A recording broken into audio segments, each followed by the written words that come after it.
안녕하세요. 박일영입니다. 먼저 부탁의 말씀. 유튜브와 영상을 많은 사람들에게 홍보해 전달하고 전도해 주십시오. 좋아요, 구독 부탁드립니다. 성경 66권을 모두 영상으로 제작할 수 있도록 구독, 회원 가입 후에 자발적인 후원을 부탁드리겠습니다. 네, 오늘은 출애굽에 관련된 하나님의 계획과 원래 출애굽 최종 목적지가요. 이들에게 목적지는 가나안 땅이 아니라 시내 산이었어요. 시내 산, 하나님의 산, 호렙으로 인도하여 하나님께서 국가 제도를 만드시고 그곳에서 이들의 후손들을 교육하셔가지고 가나안을 입성시킬 계획을 모세에게 미리 알려주셨죠. 근데 그 이유가 무엇이었냐면은 이들이 하나님을 거부하고 겁을 먹고 들어가기를 거절할 것을 하나님께서는 미리 아셨기 때문이에요. 그래서 하나님의 최종 출애굽의 원래 목적지는 가나안 땅이 아니라 하나님의 산, 신의 산이었다는 것 이거 하고요. 우리 신앙인들은 누구나 그 입에 달고 사는 말이 하나 있죠. 아멘. 근데 아멘, 아멘 하면서 그 아멘의 뜻이 무슨 뜻인지는 정확히 알고 계십니까? 네, 아멘에 담긴 뜻, 그 뜻에 대해서 성경에서 말하고 있는 아멘의 뜻이 무엇인지를 찾아서 오늘 함께 나누고자 합니다. 오늘은 출애굽기 19장이고요. 하나님의 출애굽 계획에 대해서 살펴봅니다. 19장 1절 이스라엘 자손이 이집트 땅에서 나온 지 셋째 달이 되는 그날 그들이 시내 광야에 이르렀으니 셋째 달이 되는 그날이라고 그랬으니까 4월 15일쯤에 이렇게 출발을 해서 5월 15일, 6월 15일 아니면 셋째 달이라고 그랬으니까 4월 달이 첫째 달이니까 4월, 5월, 6월 달. 그러니까 6월 달이 되는 뭐 이쯤 되겠죠. 네. 이때 시내 광야에 이르렀다고 합니다. 이스라엘 자손이 이집트 땅에서 나온 지 출애굽한 지 셋째 달이 되는 그날이라고 하였으니 61일째 되는 날 불꽃 가운데서 모세를 불렀던 호렙산에 도착한 것을 알 수 있습니다. 불꽃 가운데서 모세를 만났던 호렙산, 여기를 시내산이라고 그러잖아요. 네, 어떤 분들은 호렙산이 있고 그 옆에 시내산이 있다 이렇게 다 하는데 뭐 그거는 산 봉우리가 두 개일지라도 뭐 네, 거기서 거기니까 네. 그거는 뭐 굳이 목숨 걸고 이쪽 산이냐 저쪽 산이냐 말을 하는 거는 그 국가를 가지고 땅 장사하는 사람들은 그렇게 해도 되는데 저희는 그렇게까지 할 필요 없을 것 같아요. 옛날 일을 갖다가 네, 산이 어디였냐로 싸우는 신학 박사들 보면 참 재밌습니다. 네. 출애굽기 3장 12절에 보면요. 주께서 말씀하시기를 내가 반드시 너와 함께 하리니 이것이 내가 너를 보낸 표가 되리라. 내가 이집트에서 그 백성을 데리고 나오면 너희가 이 산에서 하나님을 섬길 것이라 하시니라. 하나님께서는요, 모세를 보내실 때 이스라엘 백성들의 부르짖음이 나한테 들렸다 해서 내가 너희 조상 아브라함에게 약속한 대로 너희에게 적과 꿀이 흐르는 땅으로 너희를 그 땅을 주기 위해서 내가 너를 찾아왔다 하면서 네가 나의 일꾼이 돼서 이스라엘 백성들을 데리고 나와라 이렇게 명령하시면서 하신다는 말씀이 내가 반드시 너와 함께 하리니 이것이 내가 너를 보낸 표가 되리라 하면서 말씀하시는 게 내가 이집트에서 그 백성을 데리고 나오면 너희가 이 산에서 하나님을 섬길 것이라 하시니라고 말씀하셨어요. 출발 전에. 여기는 광야의 사막 땅이거든요. 젖과 꿀이 흐르는 가나안 땅이 아니잖아요. 아브라함에게 말씀하셨던 땅은 가나안이었어요. 아브라함이 그때 가나안에서 살고 있었잖아요. 그 땅을 주시기로 했는데 모세를 보내면서는 이 산에서 하나님을 섬길 것이라 이렇게 말씀하셨거든요. 이 말씀을 통해 알 수 있듯이 하나님은 처음부터 이스라엘 자손들을 가나안 땅으로 바로 인도하실 계획이 없었다고 봐도 됩니다. 왜냐? 3장 12절에 모세를 보내실 때 너희가 이 산에서 나를 섬길 것이다 라고 말씀하셨고요. 이들은 출애굽한 지 60일째 되는 날, 3달째 되는 날 시내 광야에 있는 호렙산에 도착한 것인데요. 이곳에서 하나님의 재앙과 이스라엘 자손들의 동의하에 율법이 체결이 되었고요.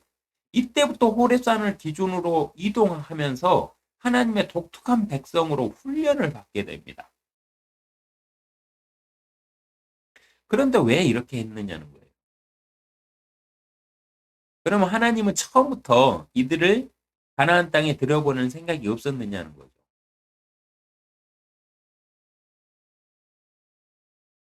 출애굽기 19장부터 시작되는 각종 율법과 규례들과 계명들은요. 하나님을 섬긴다는 것이 무엇인지를 보여주는 것으로 출애굽기 3장 12절에서 너희가 이 산에서 하나님을 섬길 것이니라 말씀하시고 이 산에서 도착하시자마자 이 산에 도착하시자마자 행한 것이 이스라엘 자손들과 율법을 세우신 것이었어요. 하여 하나님을 섬긴다는 것은 하나님의 법을 지켜 행한다는 것을 보여주신 것입니다. 하나님을 섬긴다는 게 뭐냐? 하나님이 너희가 이 산에서 하나님을 섬길 것이니라고 말씀하시고 이 산에 도착하시자마자 행한 것이 무엇이냐? 이스라엘 백성들에게 법을 세우신 거예요. 법. 율법을 주신 거예요. 그래서 이 법을 지키면 나를 섬기는 것이고 이 법을 어기면 내가 너희를 벌할 것이다. 이렇게 제도로 아예 시스템화 딱 시켜놨어요. 그러니까 하나님을 믿는다? 이 시대에 많은 뭐 그 기독교니 뭐니 하면서 막 그 종교인들 하나님 믿는다? 그러면서 교회 가가지고 열심히 찬양하고 하나님 섬기고 헌금하고 11조 내고 네, 잘하고 있는 겁니다. 돈이 지배하는 세상에 11조를 하나님께 드린다는 거는요. 큰 사람들이에요. 근데 문제가 뭔지 아세요? 잘하고 있는 건데 하나님은 항상 마음을 보시는 분이잖아요. 그 사람의 삶이 하나님의 말씀의 법에 따라 살고 있느냐는 거예요. 그걸 보시거든요. 하나님은 그들이 가지고 온 재물 역겹다고 말씀하셨어요. 내가 11조가 아니라 12조, 13조를 해도 그 사람 안에 하나님의 법을 지키고자 하는 그 강한 의지와 그 마음, 하나님을 두려워하면서 하나님의 법을 내가 어기면 안 된다. 그 신념, 나는 하나님의 사람으로서 하나님의 말씀대로 세상의 법이 아니라 하나님의 법을 나는 지키면서 산다는 굳은 의지로 그렇게 행하느냐는 거죠. 근데 성경을 안 읽어. 성경도 안 읽으면서 하나님의 성경을 안 읽는데 하나님의 법이 뭔지를 어떻게 알아? 그러면서 마음만으로 그냥 자기는 믿는데 그냥 덮어놓고 믿어. 아니 근데 성경에서는 그걸 믿음이라고 하지 않았어요. 예수님으로 오신 하나님은 믿음을 정확하게 말씀하셨거든요. 영생은 이것이니 사람들이 유일하신 하나님, 하나님은 유일하신 한 분뿐인 신이다, 창조주다. 이걸 아는 것하고 그분이 예수 그리스도로 이 땅에 오셨는데 왜 오셨는지 그 이유가 무엇이냐를 아는 것이 믿음이라고 그랬거든요. 근데 몰라. 그러면서 자기는 교회 다니면서 나는 모태신앙이 아니요. 하나님을 섬긴다는 거 하나님이 이렇게 딱 규정을 해놨어요. 너희가 이 산에서 하나님을 섬길 것이니라고 말씀하시고 하나님을 섬기는 방법이 산에 도착하자마자 하신 일이 뭐냐? 율법을 제정하시고 법을 딱 제정해서 이걸 지키는 게 나를 섬기는 거다 하고 딱 못 박아 버렸다니까요. 교회 가고 찬양하고 교회 가고 봉사활동하고 교회 가고 11조하고 교회 가서 각종 헌금하면서 감사 헌금하고 감사 기도하고 아무리 백날 천날 해봤자 필요 없다고요. 그 이스라엘 그 장로들, 이스라엘의 그 성직자들 거룩한 척 하면서 길게 기도하면서 오만 폼 잡고 막 했던 사람들 예수님이 뭐라고 그랬어요? 이 마귀의 자식들아 그랬잖아요. 그들이 다 종교인들이었어요. 이 시대보다 더 거룩하게 하나님을 섬기던 종교인들이었다고. 근데 왜 그들을 마귀의 자식이라고 그랬는지 알아요? 하나님의 말씀의 법을 안 지키니까. 말씀의 법을 안 지키면서 하나님을 섬긴데 그래서 마귀의 자식들이라고 말씀하신 거예요. 하여 하나님을 섬긴다는 정확한 뜻은 뭐냐?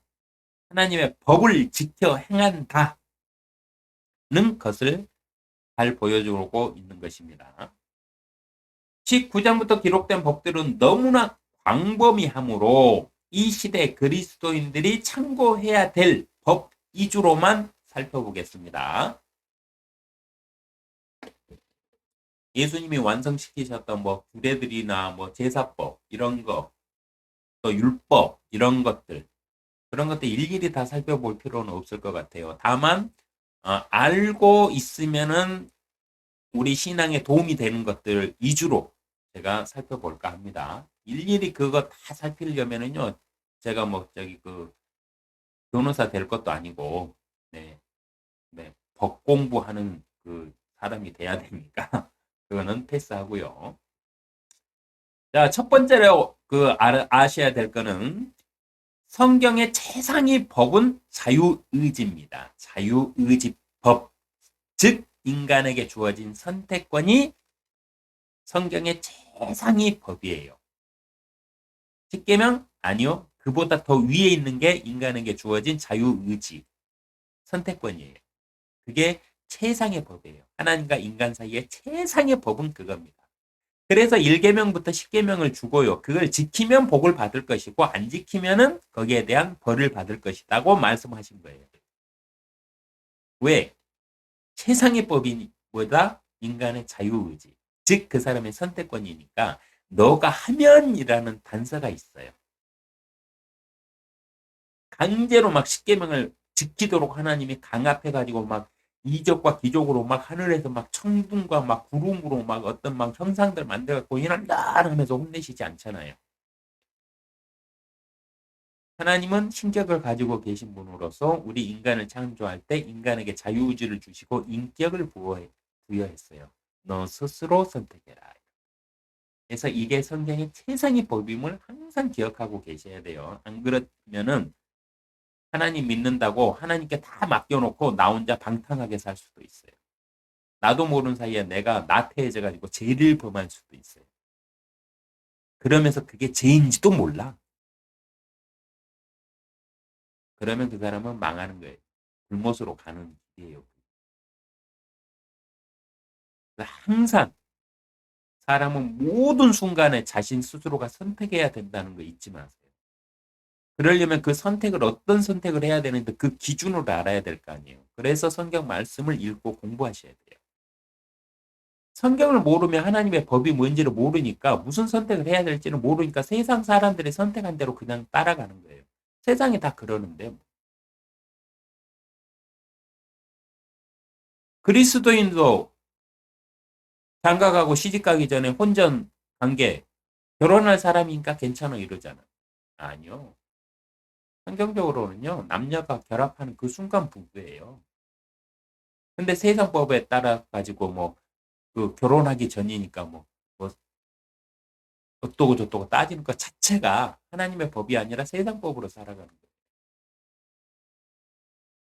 하나님의 법에 따라서 혼전 관계라 할지라도 남녀가 관계를 맺는 그 순간 부부다, 우리는 부부다는 의식을 가지고 그 법에 따라서 살면 그 사람은 결혼하기 전에 혼전 관계를 할 수가 없죠.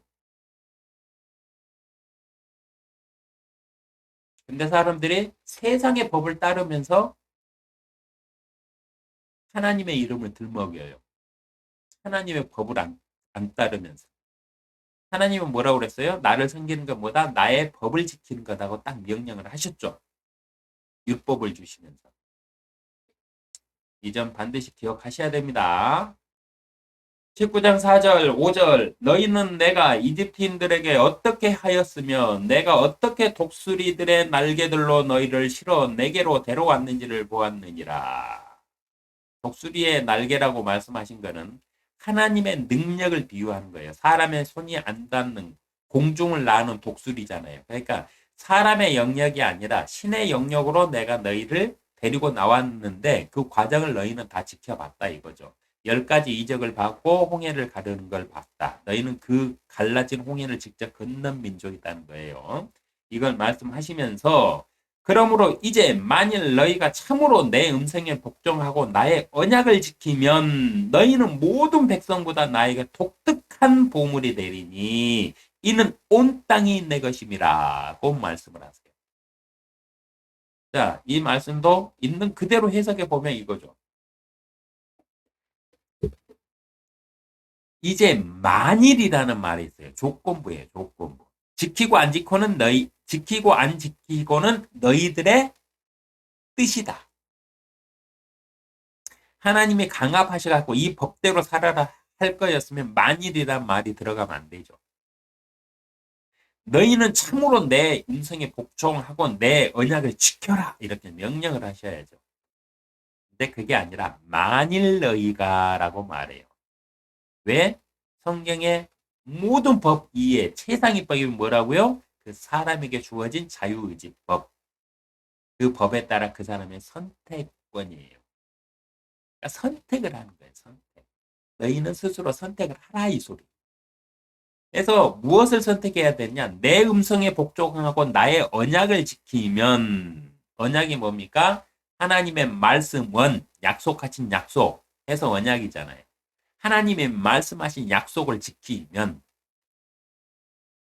너희와 맺은 이 율법들, 이 각종 규례와 법들은 다 나와의 약속이다 이거예요. 그러니까 너희가 나의 법을 지키면 이 소리예요.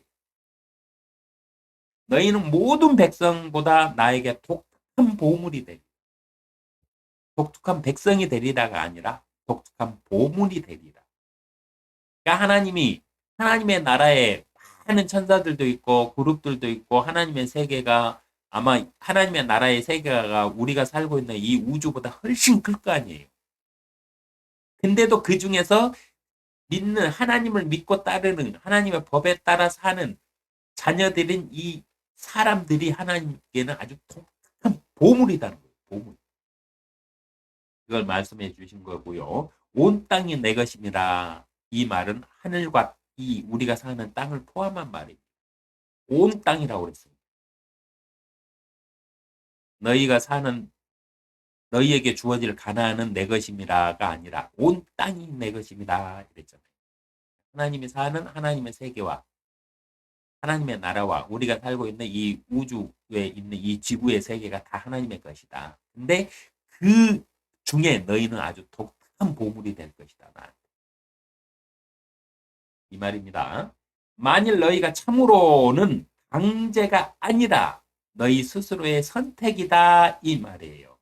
그래서 자유의지법은 성경의 최상의 법이 되는 겁니다.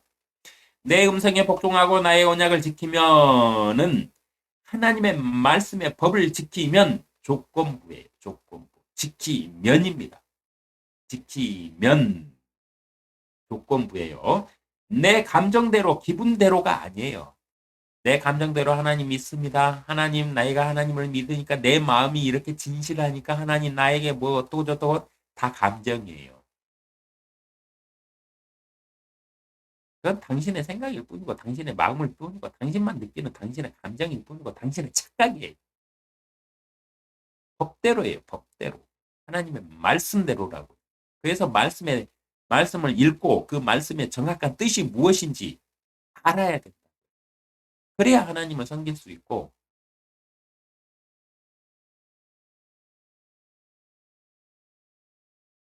모든 백성보다입니다. 이스라엘 백성만 선택받은 것이 아니에요. 모든 백성이라고 그랬잖아요. 이 온 땅에 있는 모든 사람이 다 하나님의 백성이다 이 소리예요. 근데 그 중에 그 모든 백성보다 너희가 더 독특할 백성이다. 독특한 백성이 될 것이다. 독특한 보물이 되리리는 다른 백성보다 조금 독특한 백성이 될 것이라는 말씀입니다. 이는 온 땅이 내 것임이라. 이스라엘뿐 아니라 온 땅의 모든 백성이 다 하나님의 것이라는 말씀이세요. 왜? 아담 족보를 따져 예수님의 족보의 끝에 뭐가 있어요?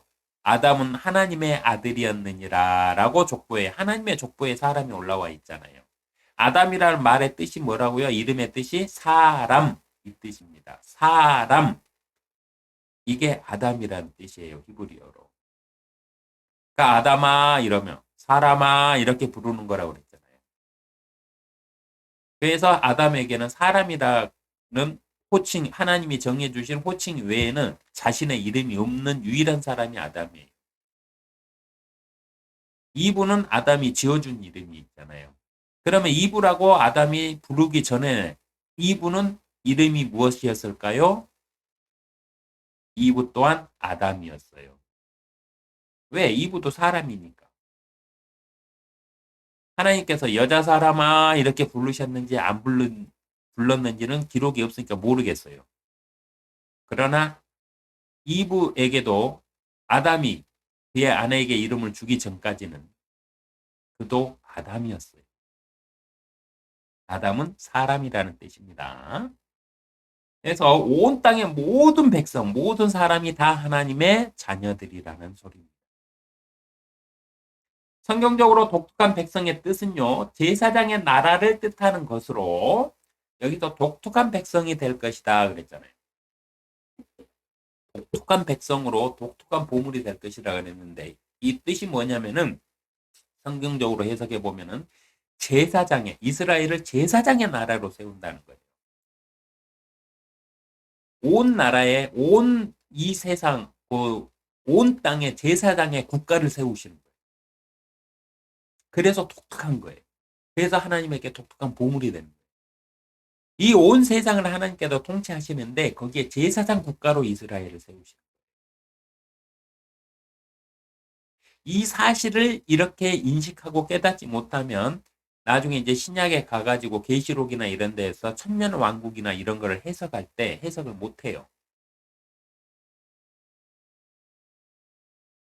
이 뜻을 알아야 요한계시록도 쉽게 해석이 되는 거예요.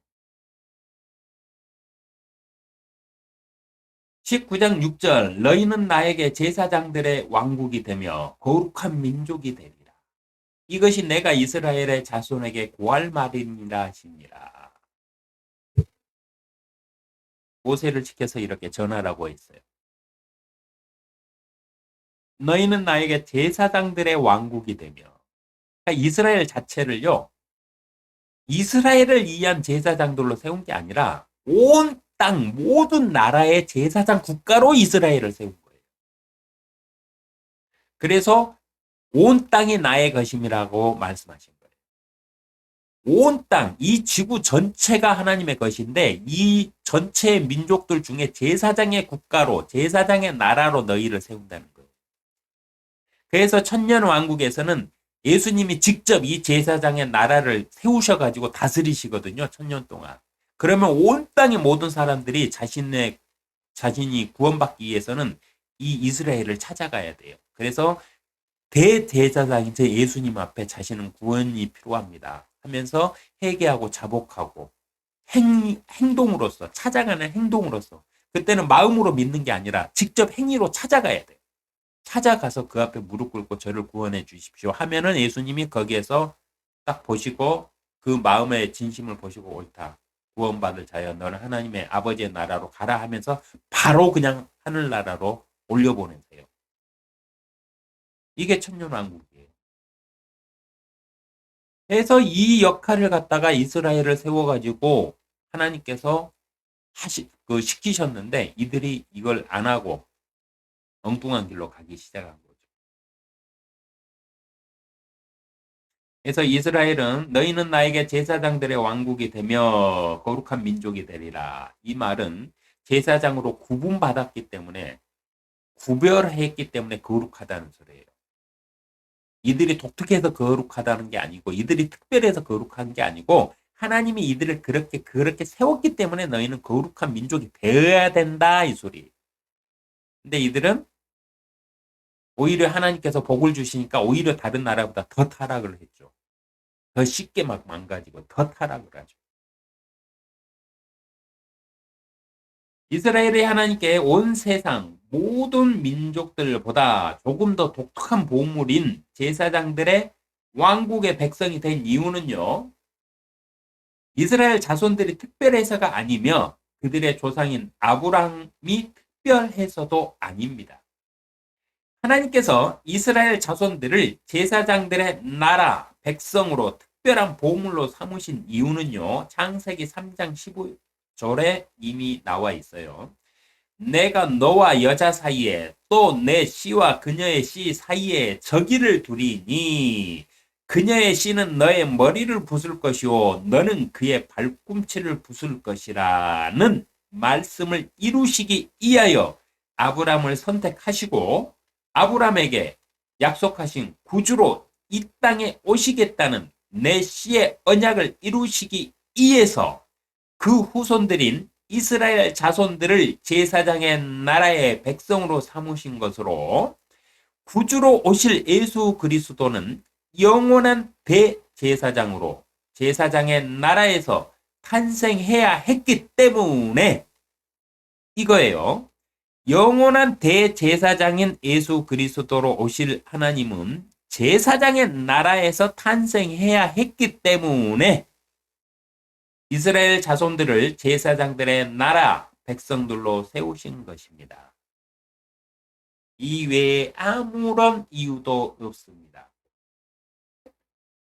왜 그러느냐? 아담은 하나님의 족보에 올라와 있는 모든 사람은 하나님의 아들과 딸들이잖아요. 근데 왜 이스라엘만 편애를 해요, 하나님? 사랑의 하나님이, 공평하시는 하나님이. 이스라엘만 편애를 할까요? 다른 민족으로 이 역할을 시켜도 되잖아요. 뜻이 있었다는 거예요. 그 뜻이 뭐냐 이거였어요, 이거. 아담에서부터 쭉 내려오는 직계손들로 쭉 이루어진 그 씨의 직계손들로 쭉 이루어진 그 씨를 계속 이렇게 유지해 오시다가 아브람 때 약속을 주시고 이스라엘을 제사장의 나라로 세우시는 거예요. 왜? 제사장으로 이 땅에 오셔야 되니까. 출애굽의 역사는 에덴 동산에서 아담이 범죄하면서부터 계획된 것입니다. 하나님의 계획이 언제부터 이 출애굽 계획이 언제부터 시작됐느냐? 아담이 범죄한 그 순간부터. 예수 그리스도로 이 땅에 오실 그 계획이 언제부터 시작되었느냐? 아담이 범죄한 그 순간부터. 여자에게 약속을 주시면서 그러잖아요. 내 씨는 너를 유혹한 사단의 머리를 부술 것이고 사단의 씨들은 마귀들은 너의 씨의 뒤꿈치를 부술 것이다 말하면서 구주의 언약을 주셨잖아요. 그 과정 중에 있는 게 이스라엘이에요. 왜냐? 구주로 오실 분은 무엇으로 오셔야 되냐면 대제사장으로 오셔야 됐었거든요. 그게 언약이었어요. 하나님의 말씀의 언약. 그러니까 그 말씀을 이루시려면 어떻게 해야 돼요? 제사장 국가에서 태어나야 되는 거라. 그래서 제사장의 국가를 세우시는 거예요. 성경 잘 찾아보시면서 제가 말씀드린 이 관점에서도 한번 어딨지? 이런 내용이 어딨지? 하면서 궁금증 가지고 한번 읽어보세요. 네, 한 방에는 못 찾아요. 근데 성경 일독 하는데 한 1년 걸리거든요. 1년 동안 하다 보면 갑자기 생각나요. 아, 이때 저 사람이 얘기했던, 아, 그게 이 말이었구나 하면서 딱, 아하, 이럴 수 있으니까 한번 잘 기억해 두셨다가 성경 읽을 때 한번 그런 구절 만나면 한번 그 하나님의 그 섭리에 대해서 한번 더 깊게 한번 고민해 보시기 바랍니다. 출애굽의 역사는 에덴 동산에서 아담이 범죄하면서 계획된 것으로 하나님께서 자신의 때에 따라 이 역사를 시작하셨으며 지금도 성령을 통해 출애굽의 역사를 이끄시고 계십니다. 다만 장소가 가나안에서 하나님의 나라로 바뀌었을 뿐이에요. 이거는 지난 시간에도 살펴드렸으니까 보시고요. 하나님의 구원의 역사는 아담이 범죄한 그 순간부터 시작되었으며 하나님의 때에 따라 이루어지고 있으며 하나님의 필요에 의하여 아브라함이 선택된 것뿐이고 아브라함이 선택된 것뿐이고요. 하나님의 필요에 의하여 아브라함이 선택된 것뿐이고 아브라함과의 약속 때문에 이스라엘 자손들이 선택받은 것뿐입니다. 선민 사상을 주장하고 선택받은 민족이나 선택받아 구원받은 14만 4천 명을 말하는 자들은요. 적그리스도의 일꾼들인 이단들이며 왕이신 하나님을 자신들의 왕으로 섬기기를 거부하며 자신들이 종교의 권력으로 왕 노릇하려는 여우 새끼들일 뿐이에요. 이런 설교 만약에 우리 교회 목사가 한다? 당장 교회 옮기세요. 선민사상, 특별한 사상, 14만 4천 명 어떠고 저떠고 구원받고 어떠고 저떠고 하면 다 이단들입니다. 구원은 하나님의 주권에 달려 있어요. 하나님의 주권에 달려 있는데 그 주권이 무엇이냐? 하나님이 정하신 법령, 곧 성경 말씀입니다. 그 법대로 지키면 구원받고 법대로 지키지 않으면 백날 창날 아무리 인간적으로 거룩한 척 해봤자 그 사람 지옥 가요. 그 사람 불못에 던져집니다. 이게 하나님의 법이에요. 법이 있는데 법을 뭐 어기면서 뭐를 바래요? 법을 지키지 않으면서 뭘 바래요? 하나님을 믿는다는 건 하나님의 말씀, 언약을 법으로 지키는 걸 뜻하는 겁니다, 여러분. 19장 7절 8절 모세가 와서 백성의 장로들을 소집하여 그들의 면전에 주께서 자기에게 명령하신 이 모든 말씀들을 제시하자 모든 백성이 다 같이 대답하여 말하기를 주께서 말씀하신 모든 것을 우리가 행하리이다 하니 19장 8절 이 말씀의 뜻이 뭐냐면 우리가 그토록 시도 때도 없이 말하는 아멘의 뜻입니다. 아멘의 뜻이 무엇이냐? 이거예요. 주께서 말씀하신 모든 것을 우리가 행하리이다. 이 뜻이 아멘이에요. 성경의 모든 법은요. 하나님께서 강제로 법으로 정하시고 지키라고 명령하신 것이 아닙니다. 성경의 모든 법은 하나님을 자신의 신으로 섬기기를 맹세한 사람들이 자발적으로 그 법을 아멘으로 동의하여 자신들의 법으로 받아들일 때만 적용이 되는 법이에요. 아멘의 뜻. 성경적으로 아멘의 정확한 뜻이 무엇이냐? 신명기 27장 26절에 보면 이 율법의 모든 말씀을 행하려고 확정하지 않는 자는 저주를 받으리다 할 것이요 모든 백성은 말하기를 아멘 할지니라 는 말씀 외에 70개가 넘는 아멘 구절이 성경에 기록되어 있으나 그 모든 아멘의 뜻은 어떤 말에 동의한다. 이 율법의 모든 말씀을 행하려고 작정하지 않는 자는 저주를 받으리라 이렇게 모세가 말을 하면 우리가 그 말에 동의한다. 그 말을 인정한다. 이렇게 자신들의 의지를 나타내서 그 말에 동의하거나 인정할 때 아멘 이렇게 그 말을 합니다. 그래서 아멘의 뜻은 동의한다, 인정한다는 뜻으로 제청할 때 쓰는 말이에요. 제청할 때.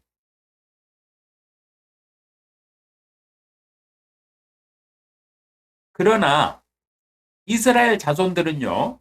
하나님의 말씀과 법에 아멘으로 그 법을 인정하고 동의하며 제청하였으나 자신들의 법으로 받아들이지 않았으며 결국에는 아멘으로 동의하여 쌍방의 합의하에 체결한 하나님의 법을 버리고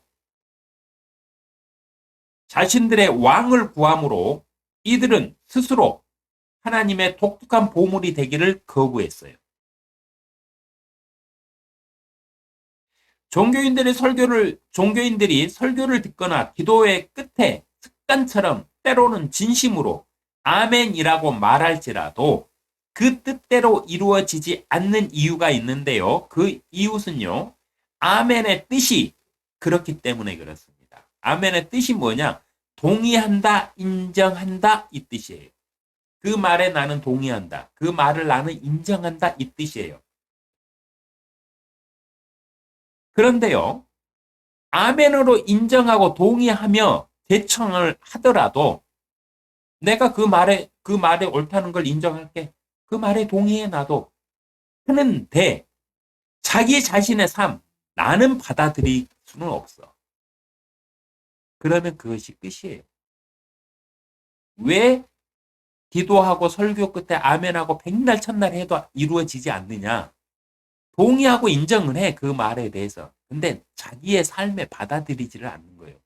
그 말을 나의 법으로 받아들이지 않으니까, 내가 지키지 않으니까 이루어지지 않는 거예요. 아멘으로 인정하고 어떤 말씀을 아멘으로 인정하고 동의하며 제청을 하더라도요. 자기 자신의 삶의 법으로 받아들여 행하지 않기 때문에 이루어지지 않는 것입니다. 동의하고 인정하며 아멘으로 제청하는 것과 자신의 법으로 받아들여 실천하는 것은 별개의 문제예요.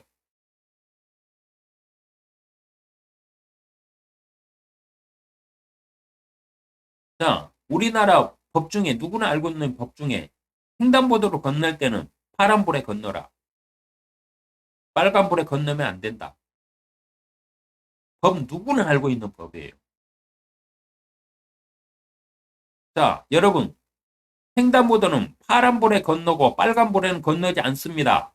동의하십니까? 하면 아멘 해요. 오케이. 인정하고 내가 동의해. 근데 그걸 지키고 안 지키고는 내 선택이거든.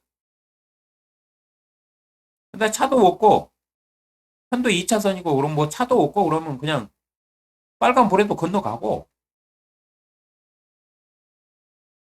횡단보도 아닌 데서도 그냥 차 없으면 건너가고.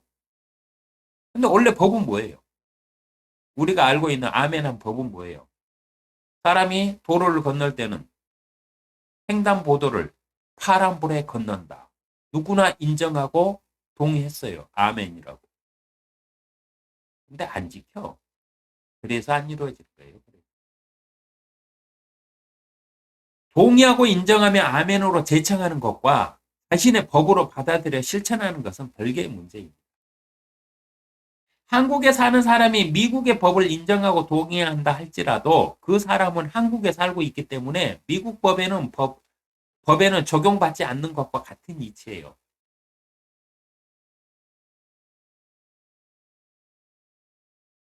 이 세상에 살면서 하나님을 믿는다고 하면서 이 세상 법에 따라 살아. 왜? 하나님의 나라는 이 세상이 아니라고 여기니까. 똑같은 거예요. 하나님의 말씀의 법이 있을지라도 그 말씀의 법을 아멘으로 인정하고 동의하며 제청할지라도 내가 하나님의 말씀 안에서 살며 말씀의 법을 지켜 행하지 않으면 하나님의 말씀의 법은 나에게 적용되지 않으므로 어떠한 기도도 응답을 받을 수가 없는 것입니다. 19장 5절 그러므로 이제 만일 너희가 참으로 내 음성에 복종하고 나의 언약을 지키면 너희는 모든 백성보다 나에게 독특한 보물이 되리니 이는 온 땅이 내 것임이라. 이 구절은 모든 성경 말씀에 적용되는 구절입니다. 만일 너희가 참으로 내 음성에 복종하고 나의 언약을 지키면 성경 말씀의 법을 지키면입니다.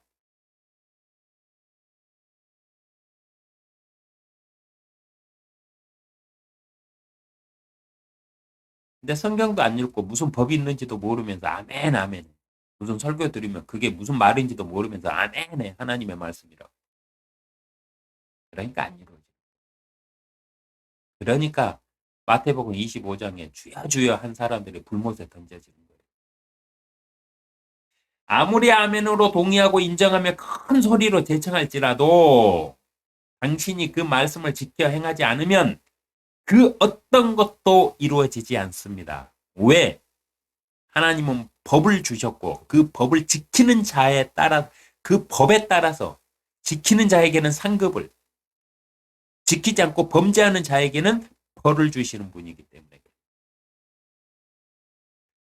사람이 생각하는 것처럼 뭐 인간적인 마음으로 정으로 감정으로 하나님이 세상을 다루시면은 이 세상이 바로 쓸 수 있겠어요? 그래서 하나님은 법으로 하시는 겁니다. 법으로.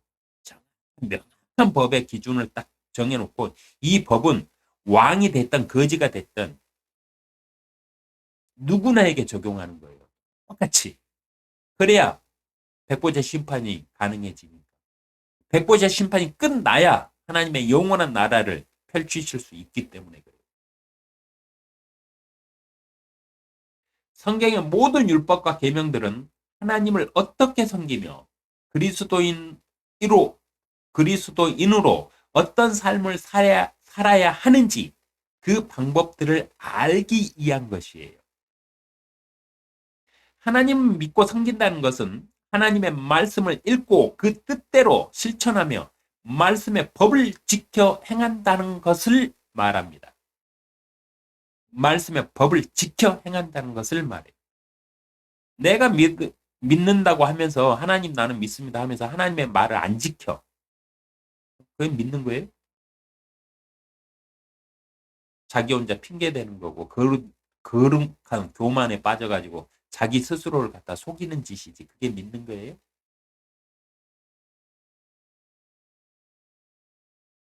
여러분 누구를 사랑한다고 하면서 그 사람의 뜻과는 정반대로 계속 그 사람 아프게 하면서 그 사람 그 사람 말은 개무시하면서 살면 그러면서 사랑한다고 하면 그게 사랑하는 거예요? 자신의 소유욕이지? 자신의 착각이지? 나의 사랑은 이래? 뭔 개소리야.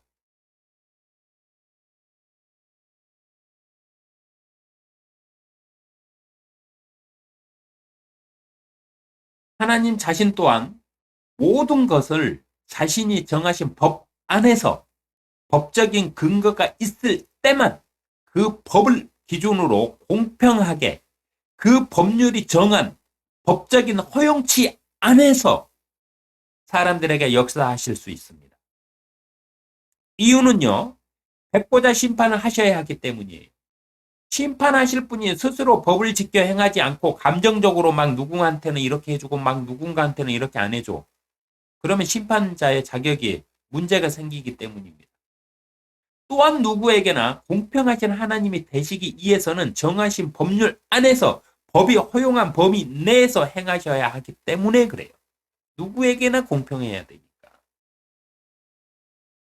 이런 관점, 즉 성경 말씀을 법률적인 관점에서 읽고 해석해 보면 믿음으로 구원받는다는 것이 어떤 의미인지 그 뜻을 더 깊게 깨닫게 될 것입니다. 이스라엘 자손들을 제사장들의 나라의 독특한 보물로 삼으신 이유는 이스라엘을 통하여 주변 모든 나라들과 온 세상에 복음을 전하기 위한 수단이었어요. 도구였습니다. 이스라엘은. 그러나 이들은 하나님의 목적과는 반대로 자신들의 왕을 구하며 하나님의 제사장들의 나라를 거부하고 자신들의 나라를 세웠습니다.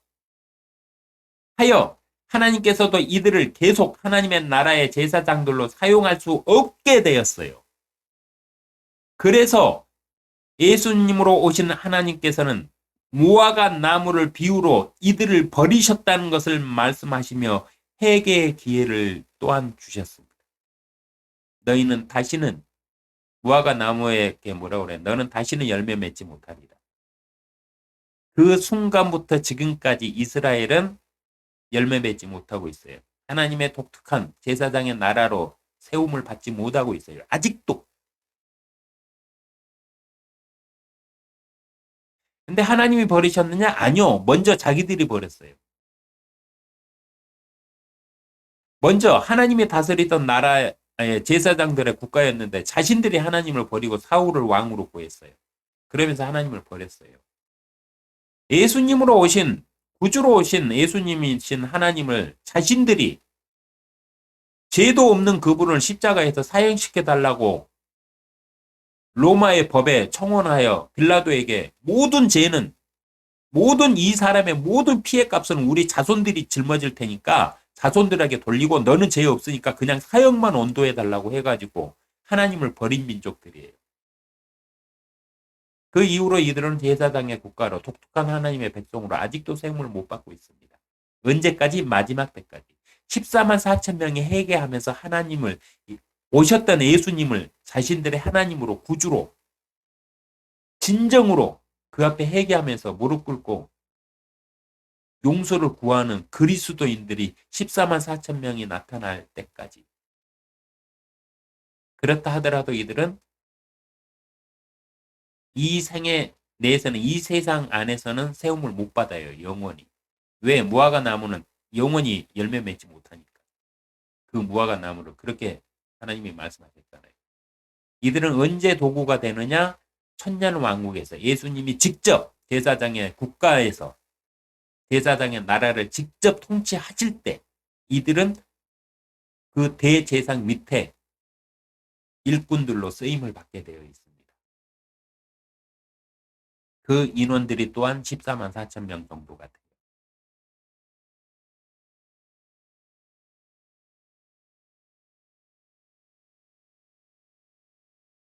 마지막 때에 이 말씀의 뜻을 깨닫고 회개하여 구원받게 될 이스라엘의 14만 4천 명은요. 천년 왕국에서 제사장들로 세워져서 천년 동안 온 세상에 복음을 전하게 하실 겁니다. 이 시각으로 신약의 예언서들 그리고 그 구약에도 예언서들이 있죠. 예언서들 그리고 요한계시록까지 이 시각으로 다시 한번 이런 관점에서 한번 성경을 다시 한번 읽어보세요. 그러면 많은 걸 깨닫게 되실 겁니다.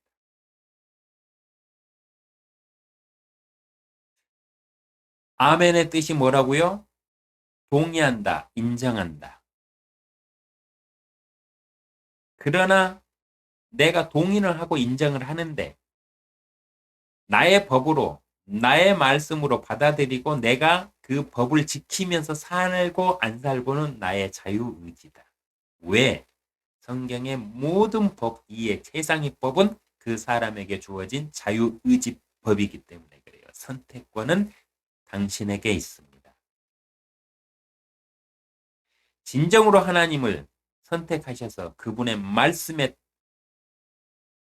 인정하고 받아들여서 나의 법으로 받아들여서 내가 그 법 안에 하나님의 말씀 안에 복종하고 살기를 아멘으로 동의하는 여러분들에게 하나님의 화평이 함께 하시기를 기도합니다.